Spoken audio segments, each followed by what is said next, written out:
आम्ही नसतो.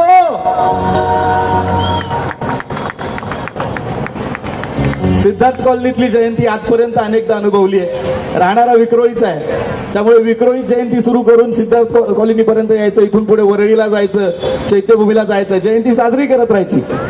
13 तारखेच्या रात्री 10 वाजताची सुरू व्हायची, ती 14 तारखेच्या 2 वाजेपर्यंत रात्रीच्या जयंती साजरीच करायची. आजही तेच करतोय. शूटिंग करून आलोय पण जयंती साजरी करतो. विक्रोळीला जाऊन आलो, आता चेंबूरमध्ये आलो, आता इथून परत वरळीला जाणार. पण हे काय, मगाशी गाणं यासाठी लावायला सांगितलं.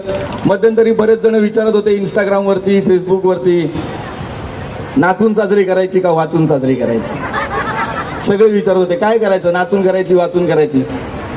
भावांनो, आमचा समाज 364 दिवस वाचतो आणि माझ्या बाबाच्या जयंतीला नाचतो.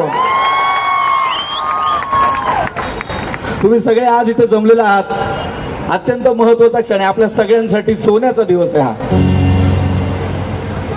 आपण जसे सगळे प्रेरित झालोय ना, आपण जसे सगळे आपल्या बाबासाहेबांचा वारसा, त्यांचे विचार, त्यांचे आदर्श, त्यांनी आपल्याला जो मार्ग दिलाय तो धरून आपण जसे आपल्या आयुष्यात पुढे जाण्याचा प्रयत्न करतोय, स्वतःला घडवण्याचा प्रयत्न करतोय, तसाच आणखीन एक महत्वाचा माणूस ज्याने बाबासाहेबांचा आशीर्वाद घेतला, त्यांचे आदर्श घेतले आणि समाजाला एक नवीन दिशा दिली, ते म्हणजे नामदेव ढसाळ.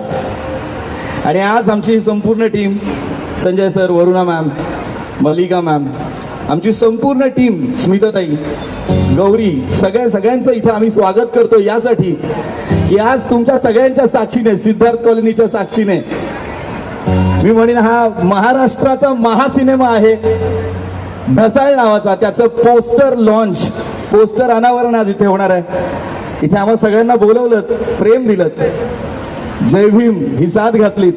कारण हे फक्त घोषवाक्य नाही, ही प्रत्येकाच्या मनातली भावना आहे, ही समतेची फुंकर आहे. आणि या समतेच्या फुंकरी सोबत तुम्ही आम्हा सगळ्यांना जो सन्मान दिला त्यासाठी आम्ही सगळे तुमचे खूप खूप आभारी आहोत. असंच वाचत राहूया, नाचत राहूया आणि बाबासाहेबांचे विचार वेगवेगळ्या माध्यमातून पुढे घेत जाऊया. जय भीम, जय भीम.